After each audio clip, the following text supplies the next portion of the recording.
Hello everyone, welcome back on my YouTube channel biology village. Guys, आज हम बात करेंगे फोर्थ फाइबर क्रॉप कोकोनट मतलब कॉयर फाइबर के बारे में। देखते हैं गाइज, कॉयर फाइबर जो होते हैं कहाँ से प्राप्त होते हैं और क्या होते हैं। देखिए, coir fibre A product of coconut tree. ठीक है, कोकोनट ट्री का मतलब कोकोनट फ्रूट से मिलने वाला, ट्री मतलब पूरा उससे प्राप्त फ्रूट्स, और फ्रूट से मिलता है हमें coir fibres. Botanical name Cocos nucifera. ठीक है, क्रोमोसोम नंबर 16, फैमिली को कहते हैं एरिकेसी, या एक दूसरा नाम भी रख सकते हैं इसका पामी, क्योंकि ये ट्री जो होते हैं पाम लाइक होते हैं, लुक लाइक दैट। देखिए, ठीक है, इस तरीके के प्लांट्स को हम क्या बोलते हैं? पाम। तो इस फैमिली को हम एरिकेसी के अलावा अगर दूसरा कोई नाम है तो पामी हो सकता है। एक इंट्रोडक्शन सिंपल सा वन लाइनर। कोकोनट पाम या कोकोनट ट्री कन्फाइंड मतलब particularly present there coastal and deltaic region of the tropical and sub tropical countries. मतलब ग्लोबल लेवल पर हमने अगर बात करें, जो ट्रॉपिकल और सब ट्रॉपिकल कंट्रीज हैं उनके कोस्टल एरियाज में और जो डेल्टाइक एरियाज हैं वहाँ पे ये प्लांट नॉर्मली पाए जाते हैं। तो गाइस, आपने इसका ट्री देख लिया, लुक लाइक दैट, ठीक है, पाम ट्री बोलते हैं। अब इसके बाद आता है कि जो फाइबर मिलने की कंडीशन होती है वो देखिए। एक पूरा फ्रूट्स, ठीक है, इसे अगर हम ब्रेक करके देखें तो अंदर का जो पार्ट होता है इसे बोलते हैं कोपरा, और सबसे ऊपर इसका जो पार्ट होता है उसे हस्क, मतलब जैसे भूसी नहीं होती है, चावल हम निकाल लेते हैं उसके ऊपर का जो कवरिंग होती है हस्क। बीच में अगर हम बात करें तो ये स्किन, और अंदर चले जाए फ्रूट के ऊपर वाला पार्ट होता है सेल, और इसके अंदर जो मीजोकार्प होता है मतलब हस्क वाला पोर्शन, इसके अंदर जो आपको एक लेयर्स मिलती है, ये मिलती है फाइबर्स की। यही टॉपिक हमारा आज का, कॉयर फाइबर्स। सबसे इंपॉर्टेंट बात, सबसे पहले हमने पढ़ा था कॉटन जो सरफेस फाइबर थे, उसके बाद जूट सैनेम दोनों बास्ट फाइबर थे, मतलब fibre obtained from the stem. अब हम पढ़ रहे हैं फोर्थ क्रॉप कॉयर फाइबर। तो coir is similar to the cotton, मतलब सरफेस फाइबर का सेकंड ग्रुप है ये, मतलब पहले कॉटन था, सेकंड वन कॉयर फाइबर्स। ये देख ली आप, डायग्राम देखते चले, इसे क्लियर हो जाए कि हम किसकी बात कर रहे हैं। ये होते हैं कॉयर फाइबर्स। इसके बाद देखते हैं बिल्कुल ड्राई फ्रूट्स, उसके ऊपर ये देखिए आप, बिल्कुल जो ये फाइबर्स है ये कॉयर फाइबर्स कहलाते हैं। और देखिए, ये अगर हम पूरी दो कंडीशंस होती है, कंप्लीट ड्राइनेस पे मतलब पूरी मैच्योरिटी के बाद ले फ्रूट्स को, उससे मिला प्राप्त फाइबर, और एक हम लेते हैं थोड़ा सा ग्रीन कंडीशन में तो उससे प्राप्त फाइबर। दोनों से फाइबर हमें मिलते हैं, बट दोनों के एप्लीकेशंस अलग अलग होते हैं। कि अगर हम ड्राई पे पूरा मैच्योर क्रॉप से फाइबर प्राप्त करते हैं तो उन फाइबर से कुछ दूसरे आइटम्स बनते हैं। अगर हम ग्रीन कंडीशन में फ्रूट्स को लेते हैं, उनसे जो फाइबर्स मिलते हैं उनसे कुछ दूसरे आइटम्स मिलते हैं। तो दोनों ही फाइबर्स एप्लीकेबल हैं, बट दोनों की क्वालिटी में और केमिकल कंपोजिशन में बहुत डिफरेंस होता है। आगे हम इस पर बात करेंगे। देखिए, it is a product of coir fibres, ये आजकल सिंथेटिक फाइबर्स में आने लगा ये। इसके बाद देखते हैं, ये रस्सी आपने मार्केट में बहुत इजीली देखी होगी, ये आपकी पहले ज़माने में पूछी आती थी।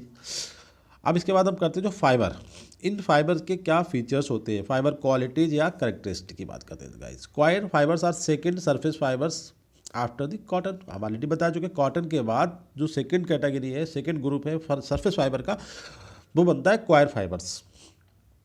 ऑब्टेन्ड फ्रॉम, दूसरा इंपॉर्टेंट क्वेश्चन कहाँ से मिलता है? हस्क। हस्क रिप्रेजेंट करता है मीजोकार्प, ठीक है, जो इंटरमीडिएट पोर्शन होता है फ्रूट्स का उसे बोलते हैं मीजोकार्प, उससे ये फाइबर मिलते हैं। फाइबर की जो वैल्यूड है वो इनकी लाइटनेस, हल्के होते हैं, बहुत ज़्यादा फोल्डेड मतलब इलास्टिसिटी होती है, high resistant to mechanical wear, मगर कोई मैकेनिकल शॉक्स लग जाए तो उसे बहुत ईजिली मतलब टॉलरेट कर लेते हैं।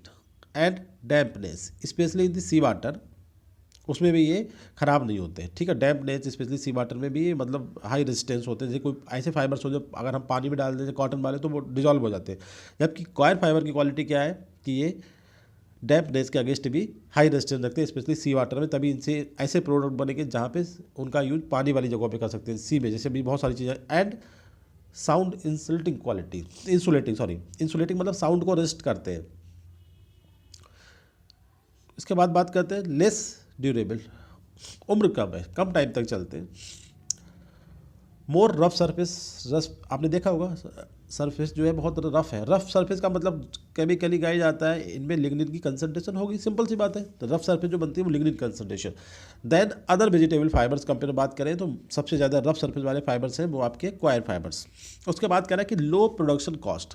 देखिए, यहाँ पर क्यों सेंटेंस को जोड़ा कि लेस ड्यूरेबल है, सरफेस भी रफ है, दोनों करेक्टर नेगेटिव में जा रहे हैं इनके इंडस्ट्रियल एप्लीकेशन के पॉइंट ऑफ व्यू से। अगर हम बात करें कि ना तो ये ड्यूरेबल है, ना ही ये इनकी सरफेस स्मूथ है, फिर इनसे जो प्रोडक्ट बनेंगे इनका क्या इस्तेमाल होगा, कुछ भी नहीं होगा। तो फिर मार्केट में इनकी वैल्यू क्यों है, बट इनकी जो प्रोडक्शन कॉस्ट है वो बहुत ज़्यादा कम है, इसकी वजह से सस्ते बहुत मिलते हैं। It makes less competitive despite its limitations. Limitation मतलब कि less durable, more rough surface, but फिर भी मार्केट में वैल्यू रखते हैं due to the low production cost. इसका मतलब जो मार्केट में इनकी जो प्रोडक्ट्स हैं वो कम सस्ते मिलेंगे as compare to jute, as compare to sunn hemp, as compare to cotton fibres.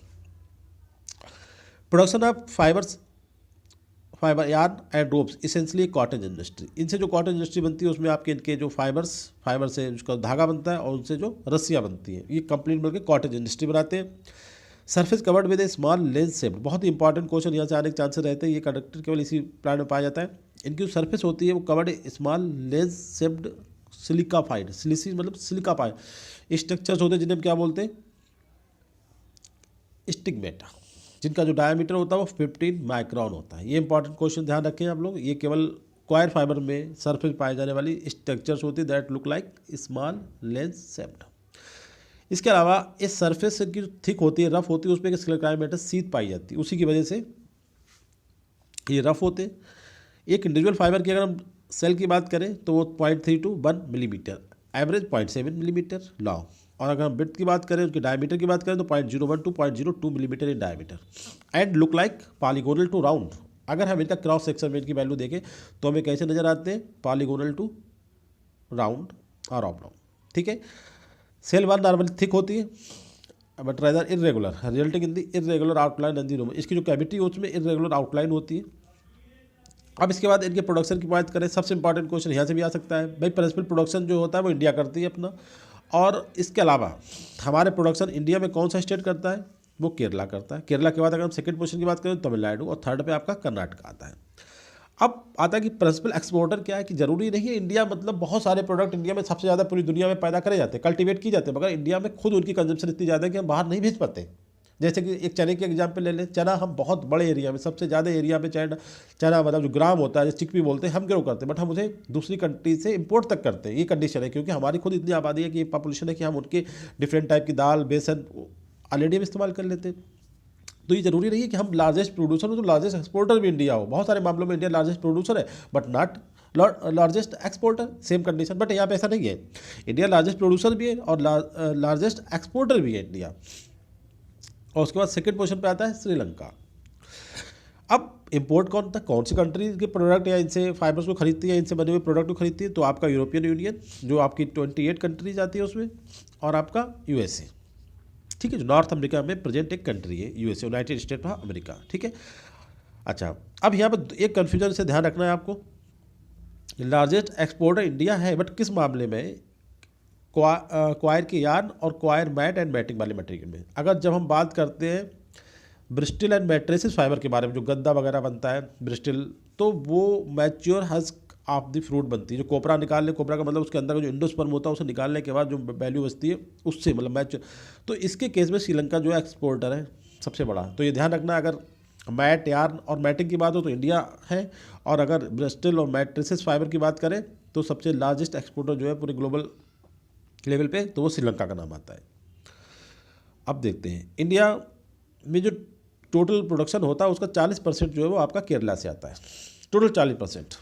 उसकी वजह क्या है, क्योंकि एक्सटेंसिव बैक वाटर्स के जो स्ट्रीम्स और लैग्यून्स, ये जो बॉडीज है ये कहीं ना कहीं इसकी जो रेटिंग होती है, इसकी जो इंडस्ट्री होती है उससे फाइबर निकालने में मदद करते हैं। बैक वाटर, अब बैक वाटर क्या होता है, back water river in which the little or no current, ऐसा पानी जिसमें रिवर का एक ब्रांच बट उसमें कोई बहाव नहीं, फ्लो नहीं होना चाहिए, तो ऐसी कंडीशन वाले पानी को क्या बोलते हैं, बैक वाटर।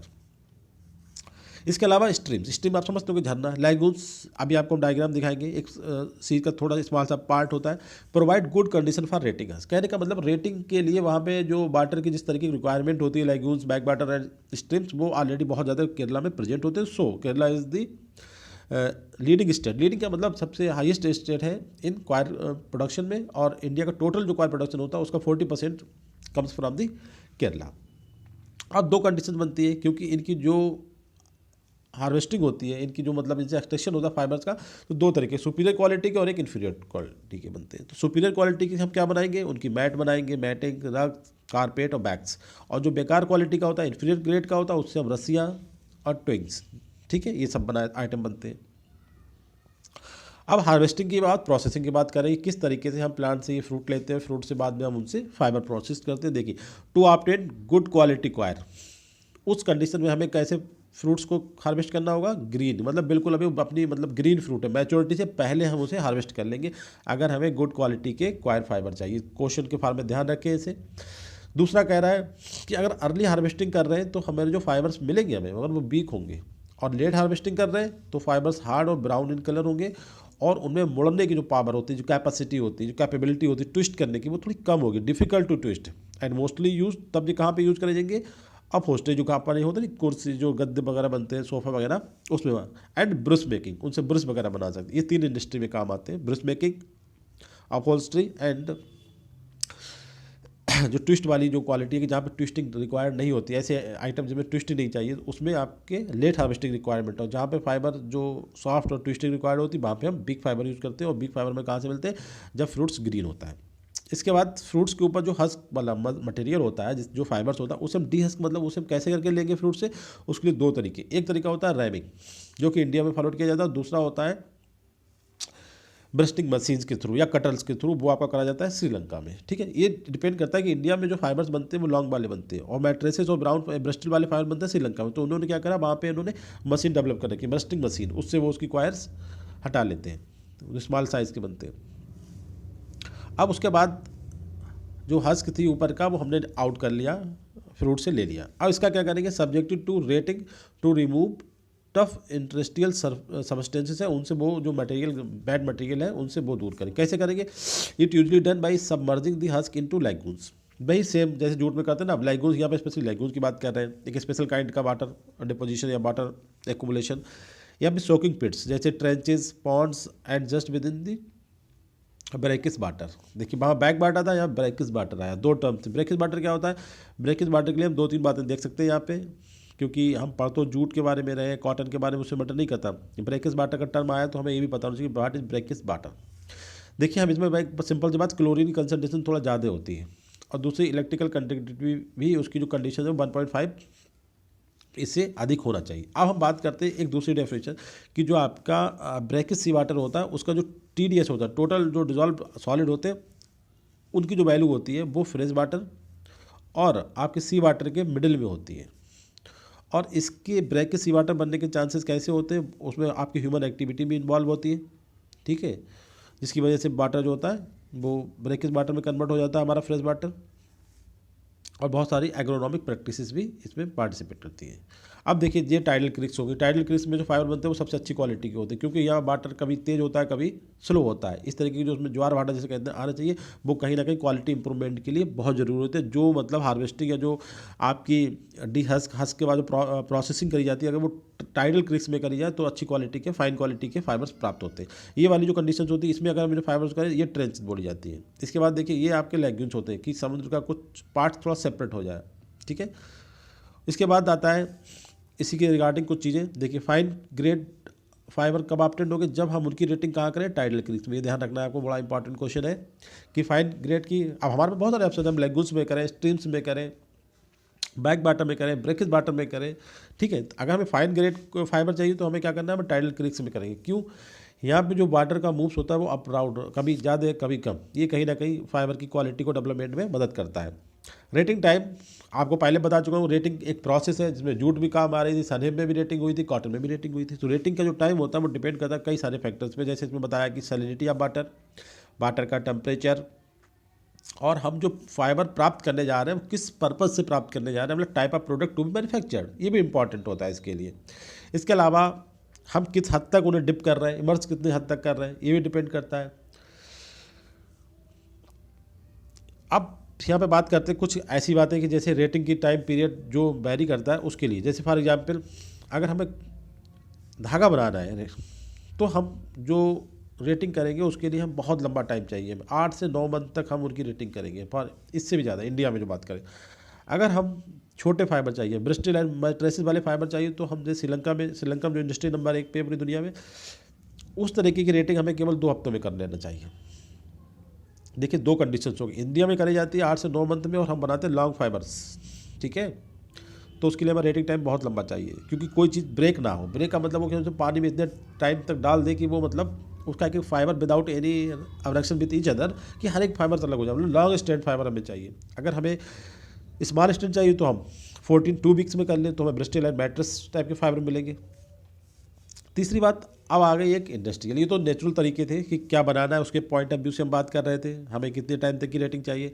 अब आता है कि जो आजकल इंडस्ट्रियल लेवल में बात करते हैं, तो उन्होंने इसका टाइम काफ़ी हद तक कम कर दिया, केवल 30 to 40 आवर्स में, मतलब आप समझ सकते हैं कितने दिन हुए, 2 दिन या 2.5 दिन में, मतलब 30 to 40 आवर्स में भी वो रेटिंग प्रोसेस कंप्लीट करा लेते हैं। ये इंडस्ट्रियल लेवल की बात करते हैं।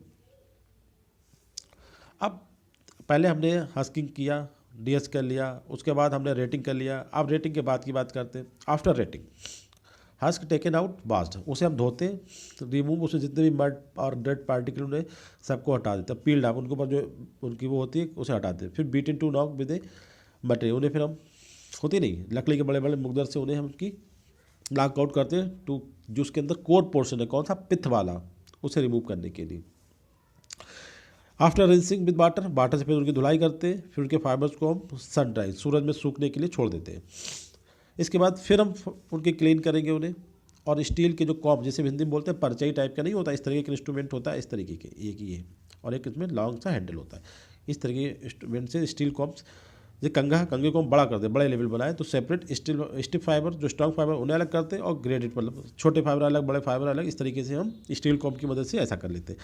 अब थोड़ा डिफेक्ट यहाँ पे आता है कि किस कंट्री में कौन सी फाइबर्स चाहिए, उसके अकॉर्डिंग हमारी प्रोसेस थोड़ी चेंज हो जाएगी। इन श्रीलंका में बात करें तो retted fibres feed into roller of machine, वो मशीन से कर ले, क्योंकि उन्हें बहुत स्मॉल क्वालिटी के फाइबर चाहिए, जिन्हें मैट्रेसेस या फिर ब्रिस्टल बोलते हैं।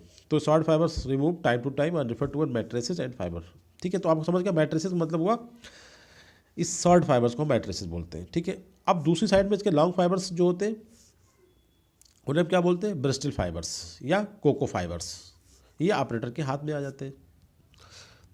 अच्छा, एक जनरलाइजेशन है कि अगर भाई हम हाथ के थ्रू करें, मैनुअल करें ये प्रोसेसिंग, तो एक अच्छी सुपर ग्रेड क्वालिटी के हमें फाइबर प्राप्त होंगे। एक जनरलाइजेशन, मशीन से करेंगे तो हमें 2 तरीके के, छोटे भी आएंगे बड़े भी आएंगे।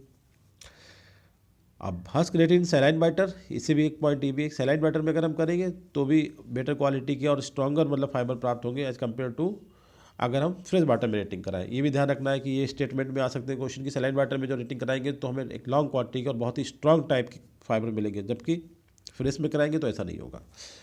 इसके बाद अगर हम बात करें कि ड्राई मिलिंग ऑफ अनरेटेड, हम बिल्कुल उन्हें हंस को सुखा लें और कोई भी रेटिंग ना कराएं, और उसके बाद हम उन्हें डायरेक्ट ड्राई मिलिंग में उन्हें इंटर कर दें, ठीक है। ऐसा भी कुछ प्लेसेस भी किया जाता है। इससे क्या होता है, आपके जो फाइबर मिलेंगे वो स्मॉल साइज़ के मिलेंगे, सब टूट जाएंगे मैट्रेसेस, ठीक है।